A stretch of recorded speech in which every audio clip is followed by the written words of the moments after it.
একদিকে শান্ত জলের নাফ নদী আর অদূরেই মিয়ানমারের সারি সারি মায়াবী পাহাড়, আরেকদিকে উত্তাল জলরাশির বঙ্গোপসাগর।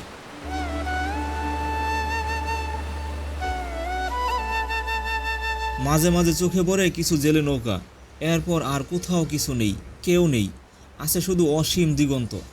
বলছি বাংলাদেশের মূল ভূখণ্ডের সর্বদক্ষিণের ছোট্ট একটি গ্রামের কথা, নাম যার শাহপুরীর দ্বীপ। কক্সবাজারের টেকনাফ উপজেলার এই প্রত্যন্ত জনপদের মানুষের প্রধান পেশা হচ্ছে মাছ ধরা। তাই তো সুদীর্ঘ জেটিঘাটে এলে চোখে পড়ে সারি সারি জেলে নৌকা আর তাদের কর্মব্যস্ততার চিত্র। এমনই এক ভৌগোলিক অবস্থান এই দ্বীপটির, যেখানে এসে মিলেছে সাগর, নদী, পাহাড় আর জঙ্গল। এখানে এমনও নিরিবিলি সমুদ্র সৈকত রয়েছে যেখানে গেলে মনে হবে এই নরম বালির উপরে আপনি ছাড়া আর কেউ পা রাখেনি, এই মনোরম প্রকৃতি আপনি ছাড়া আর কেউ দেখেনি। সত্যি এই জন্য প্রাকৃতিক সৌন্দর্যের এক অনন্য আনছেন বাংলাদেশ। মাছ ধরার পাশাপাশি বছরের 6 মাস লবণ চাষের সাথে সম্পৃক্ত থাকে এই দ্বীপের অনেক মানুষ। সাগরের জলে লবণ, ফসলের জমিতেও লবণ, এই লোনা জীবনের অজানা গল্পই তুলে ধরব আজকের ভিডিওতে।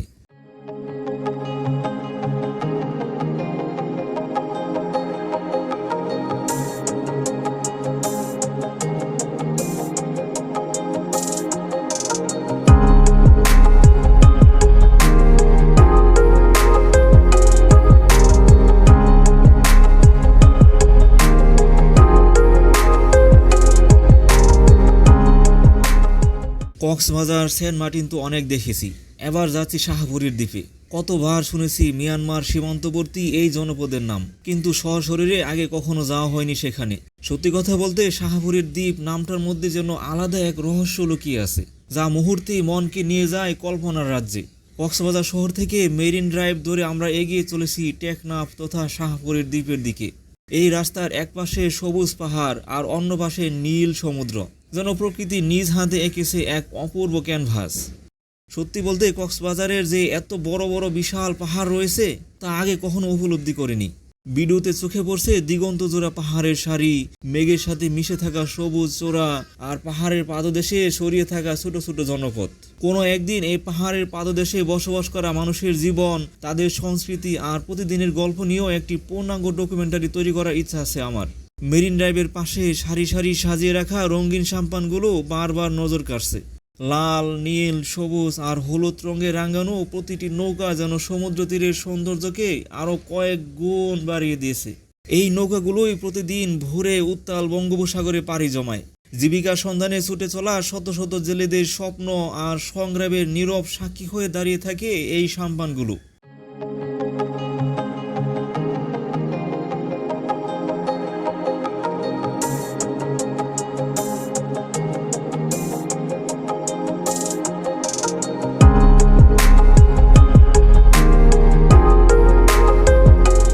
একদিকে পাহাড়, অন্যদিকে সমুদ্র, আর মাঝখানে আঁকাবাঁকা মেরিন ড্রাইভ। বাংলাদেশের সবচেয়ে সুন্দর সড়কগুলোর একটি বলা হয় এই পথটিকে। যত সামনে এগোচ্ছি ততই বদলে যাচ্ছে চারপাশের দৃশ্য। মাঝে মাঝে রাস্তার পাশে দেখা যাচ্ছে ছোট ছোট গ্রাম, নারিকেল গাছের সারি আর দূরে মাছ ধরার নৌকা। ধীরে ধীরে আমরা এগিয়ে যাচ্ছি বাংলাদেশের সর্বদক্ষিণে শেষ জনপদের দিকে, শাহপুরীর দ্বীপের পথে। কেমন হবে সেই দ্বীপ? কেমন হবে সীমান্তবর্তী মানুষের জীবন? কেমন হবে নাফ নদীর মোহনা আর বঙ্গোপসাগরের মিলনস্থল? সেই অজানা সৌন্দর্যের খোঁজেই আজকের এই যাত্রা।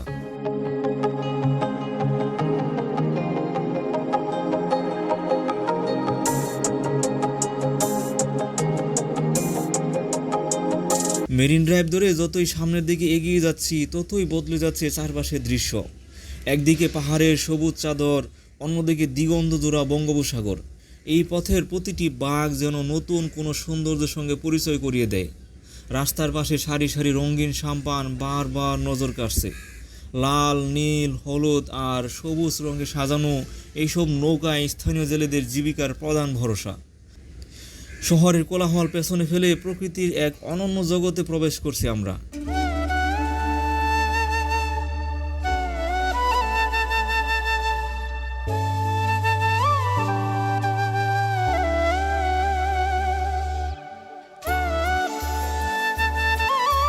শাহপুরী দ্বীপের আরেকটি বিশেষ পরিচয় হলো লবণ চাষ।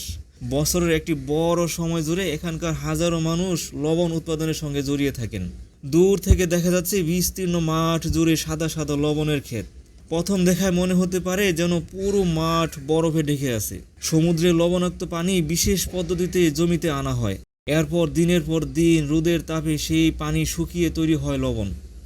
প্রতিটি লবণ ক্ষেত প্রস্তুত করতে স্থানীয় কৃষকদের করতে হয় কঠোর পরিশ্রম। জমি সমান করা, পানি প্রবাহ নিয়ন্ত্রণ করা, তারপর দিনের পর দিন অপেক্ষা। সবকিছুর মধ্যে লুকিয়ে আছে তাদের জীবনের গল্প। এই অঞ্চলের মানুষের জীবন এক অদ্ভুত বৈপরীত্যে ভরা। বর্ষাকালে মাছ ধরা, শুষ্ক মৌসুমে লবণ চাষ, এই দুই পেশার উপরেই নির্ভর করে হাজারো পরিবারের জীবনযাত্রা। সাগরের ঢেউ আর লবণের সাদা মাঠের মাঝেই কেটে যায় তাদের পুরো জীবন। যত সামনে এগিয়ে যাচ্ছি ততই স্পষ্ট হয়ে উঠছে মিয়ানমারের পাহাড়গুলো।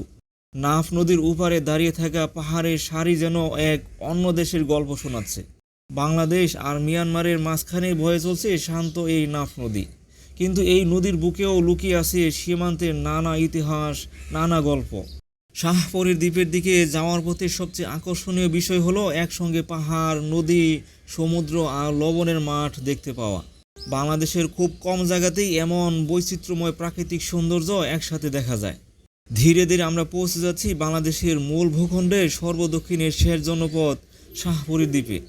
সামনেই অপেক্ষা করছে বিশাল জেটিঘাট, মাছ ধরার শত শত ট্রলার আর সীমান্তের এক ভিন্ন বাস্তবতা। সেই গল্প নিয়ে এগিয়ে চলছে আজকের যাত্রা। অবশেষে আমরা পৌঁছে গেলাম বাংলাদেশের মূল ভূখণ্ডের সর্বদক্ষিণের শেষ জনপদ শাহপরীর দ্বীপে। চারপাশের দৃশ্য যেন মুহূর্তেই বদলে গেল। একদিকে বিস্তীর্ণ নাফ নদী, অন্যদিকে উত্তাল বঙ্গোপসাগর, আর দূরে মাথা উঁচু করে দাঁড়িয়ে আছে মিয়ানমারের পাহাড়। প্রথম দেখাতেই জায়গাটা যেন এক অন্যরকম এক অনুভূতি তৈরি করে। মনে হয় বাংলাদেশের একেবারে শেষ প্রান্তে দাঁড়িয়ে আছি আমরা। দূর থেকে চোখে পড়ছে দীর্ঘ জেটিঘাট, সারি সারি মাছ ধরার ট্রলার আর ছোটো ছোটো অসংখ্য নৌকা ভিড়ে আছে ঘাট জুড়ে। কোথাও জেলেরা জাল গুছিয়ে রাখছেন, কোথাও চলছে নৌকা মেরামতের কাজ, আবার কেউ ব্যস্ত পরের দিনের প্রস্তুতিতে।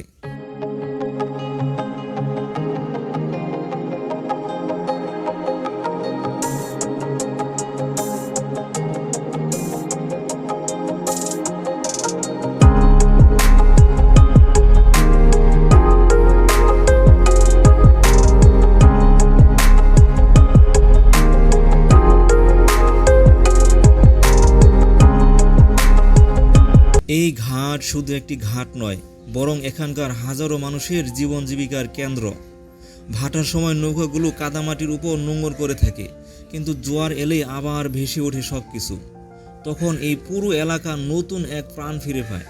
দূরে দেখা যাচ্ছে বিশাল কিছু মাছ ধরার ট্রলার। দিনের পর দিন গভীর সমুদ্রে মাছ শিকার করে তারা ফিরে আসে এই ঘাটে। এই জেটিঘাট থেকেই একসময় নিয়মিত যাতায়াত করত সেন্ট মার্টিনগামী ট্রলার ও স্পিডবোট। এখনও পর্যটকদের কাছে এটি অন্যতম একটি আকর্ষণীয় স্থান। অনেকেই শুধু শাহপরীর দ্বীপ দেখার জন্যই এত দূর ছুটে আসেন, কারণ বাংলাদেশের খুব কম জায়গা থেকেই এত কাছ থেকে অন্য একটি দেশের পাহাড় দেখা যায়। যেটির উপর দাঁড়িয়ে দূরে তাকালে দেখা যায় নাফ নদীর উপারে মিয়ানমারের জনপদ। নদীর মাঝ বরাবর চলে গেছে দুই দেশের সীমান্ত রেখা। একদিকে শান্ত নদী, অন্যদিকে সীমান্তের কঠিন বাস্তবতা। সব মিলিয়ে জায়গাটির পরিবেশে রয়েছে এক অন্যরকম রহস্য। নাফ নদী শুধু একটি নদী নয়, এটি বাংলাদেশের ইতিহাস, ভূগোল এবং সীমান্ত জীবনের এক গুরুত্বপূর্ণ অংশ। এই নদীর বুক ছিঁড়েই প্রতিদিন চলাচল করেন শত শত মাছ ধরার নৌকা। জীবিকার সন্ধানে সমুদ্র আর নদীর সঙ্গেই লড়াই করেই বেঁচে আছেন এখানকার মানুষ।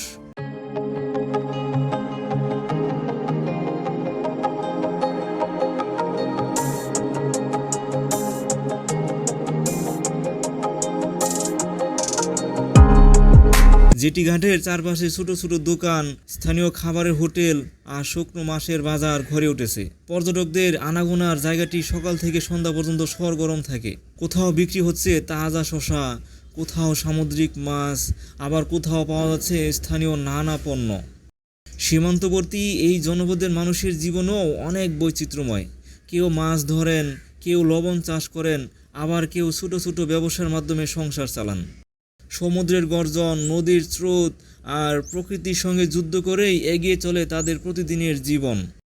যেটির শেষ প্রান্তে দাঁড়িয়ে চারপাশে তাকালে মনে হয় পৃথিবী একেবারে শেষ সীমানায় এসে দাঁড়িয়েছি। সামনে শুধু জলরাশি আর জলরাশি। দূরে বঙ্গোপসাগরের বুক চিরে ছুটে চলছে কয়েকটি ট্রলার। আকাশ আর পানির নীল রং যেন এক জায়গায় দাঁড়িয়ে মিশে গেছে। শাহপরী দ্বীপের সবচেয়ে বড় সৌন্দর্য হয়তো এখানেই। এক ফ্রেমে নদী, সমুদ্র, পাহাড় আর সীমান্তের গল্প। আর এই গল্পকে কাছ থেকে দেখতেই আমরা এখন এগিয়ে যাব দ্বীপের দক্ষিণ প্রান্তের দিকে, যেখানে বঙ্গোপসাগরের উত্তাল ঢেউ আছড়ে পড়ে বাংলাদেশের শেষ ভূখণ্ডে।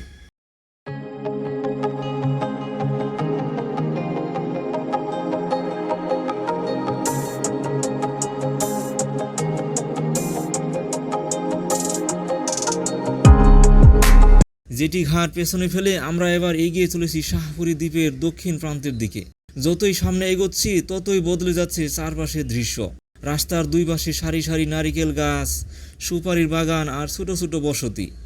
এই দ্বীপের প্রতিটি বাড়ির সঙ্গে যেন প্রকৃতি এক অদ্ভুত মেলবন্ধন রয়েছে। কোথাও সবজির ক্ষেত, কোথাও ছোট পুকুর, আবার কোথাও বাতাসে দুলছে নারিকেল গাছের পাতা। কিছু দূর এগিয়ে যেতেই দূর থেকে শোনা যাচ্ছে সমুদ্রের গর্জন। যত সামনে এগোচ্ছি সেই শব্দ ততই স্পষ্ট হয়ে উঠছে। কয়েক মুহূর্তের মধ্যেই চোখের সামনে উন্মোচিত হলো বিশাল বঙ্গোপসাগর। দিগন্ত জোড়া জলরাশি, ফেনিল ঢেউ আর নরম বালুর এই সৈকত যেন অন্য এক পৃথিবী। অবাক করা বিষয় হলো এই সমুদ্র সৈকতে মানুষের উপস্থিতি খুবই কম। কোলাহল নেই, পর্যটকদের ভিড় নেই, আসে শুধু প্রকৃতির এক অপার সৌন্দর্য আর সমুদ্রের অবিরাম গর্জন। মনে হচ্ছে এই সৈকতের বালিতে আজকের আগে হয়তো আর কেউ পা রাখেনি। একদিকে বঙ্গোপসাগরের উত্তাল ঢেউ, অন্যদিকে নাফ নদীর শান্ত জলরাশি। মাঝখানে দাঁড়িয়ে রয়েছে শাহপরী দ্বীপ, বাংলাদেশের এক অনন্য ভূখণ্ড। এখান থেকেই পরিষ্কার দেখা যায় দূরের মিয়ানমারের পাহাড়। একই ফ্রেমে সমুদ্র, নদী, পাহাড় আর সবুজ দ্বীপ। এমন দৃশ্য সত্যি বিরল। বিকেলের শেষ আলো যখন ধীরে ধীরে ছড়িয়ে পড়ছে চারপাশে, সূর্যের রক্তিম আভা ঝিলমিল করছে সমুদ্রের বুকে। এই শাহপরী দ্বীপের মানুষের জীবন সমুদ্রকে ঘিরেই আবর্তিত হয়। দিনের শুরু হয় ঢেউয়ের শব্দে, আর রাত শেষ হয় এই ঢেউয়ের শব্দ শুনতে শুনতেই। প্রকৃতির সঙ্গে লড়াই করে, ঝড় জলোচ্ছ্বাসের সঙ্গে যুদ্ধ করেই বেঁচে আসেন এখানকার মানুষ।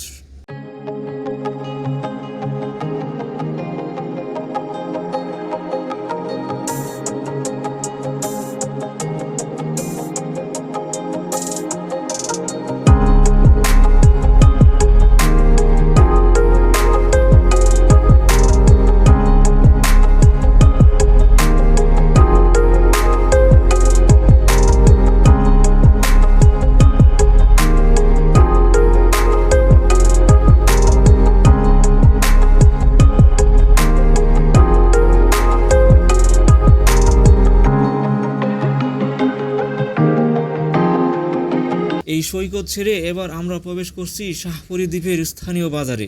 ছোট্ট হলেও বেশ প্রাণবন্ত এই বাজার। চারদিকে মাছের দোকান, শুটকির দোকান, সবজি আর নিত্য প্রয়োজনীয় জিনিসপত্র নিয়ে ব্যস্ত সময় পার করছেন স্থানীয় ব্যবসায়ীরা। বাজারে ঢুকতেই চোখে পড়ে নানা ধরনের সামুদ্রিক মাছ, রূপচাঁদা, পোয়া, চিংড়ি, লইট্টা, কত রকমের মাছ যে এখানে পাওয়া যায় তা গুণে শেষ করা যাবে না। জেলেরা ভোরে নদী আর সমুদ্র থেকে মাছ ধরে এনে বিক্রি করে এই বাজারে। শুধু মাছ নয়, শাহপরী দ্বীপ সুপারি আর নারিকেলের জন্য বেশ পরিচিত। বাজারের বিভিন্ন দোকানে সাজিয়ে রাখা হয়েছে সুপারি, পান আর স্থানীয় ফলমূল। এই ছোট্ট বাজারটি যেন দ্বীপবাসীর দৈনন্দিন জীবনের একটি প্রতিচ্ছবি।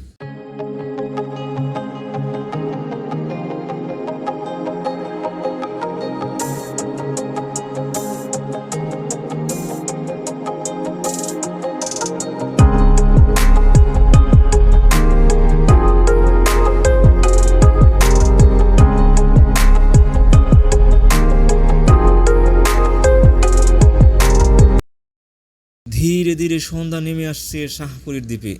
পশ্চিম আকাশে সূর্য ডুবে যাচ্ছে, আর লাল আভা ছড়িয়ে পড়ছে লবণের মাঠ, নদী আর সমুদ্রের জলে। চারপাশে এক অপার্থিব সৌন্দর্য সৃষ্টি হয়েছে। বাংলাদেশের একেবারে শেষ প্রান্তে দাঁড়িয়ে তখন মনে হচ্ছিল প্রকৃতি যেন তার সমস্ত সৌন্দর্য উজাড় করে দিয়েছে এই ছোট্ট দ্বীপটির জন্য। একদিকে নাফ নদী, অন্যদিকে বঙ্গোপসাগর, দূরে মিয়ানমারের পাহাড়, আর মাঝখানে শান্ত নিরিবিলি শাহপরী দ্বীপ।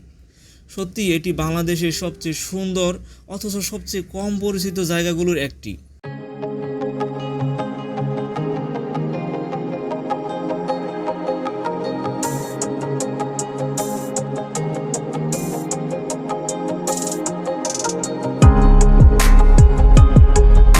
বাংলাদেশের একেবারে শেষ প্রান্তে অবস্থিত এই অপূর্ব শাহপুরী দ্বীপের গল্প আজ এখানেই শেষ করছি। ভিডিওটি যদি আপনাদের ভালো লেগে থাকে এবং বাংলাদেশের এমন অজানা অসাধারণ জায়গাগুলো নিয়ে আরও ডকুমেন্টারি দেখতে চান, তাহলে অবশ্যই জার্নি অফ মুস্তফা চ্যানেলটি সাবস্ক্রাইব করে পাশে থাকা বেল আইকনটি অন করে রাখুন। আপনাদের ভালোবাসা এবং সমর্থনেই আমাকে নতুন নতুন জায়গা ঘুরে দেখার এবং সেগুলোর গল্প আপনাদের সামনে তুলে ধরার অনুপ্রেরণা দেয়। আজ তাহলে এখানেই বিদায় নিচ্ছি। দেখা হবে নতুন কোনো ভিডিওতে নতুন কোনো গল্প নিয়ে। ততক্ষণ পর্যন্ত ভালো থাকুন, সুস্থ থাকুন। আল্লাহ হাফেজ।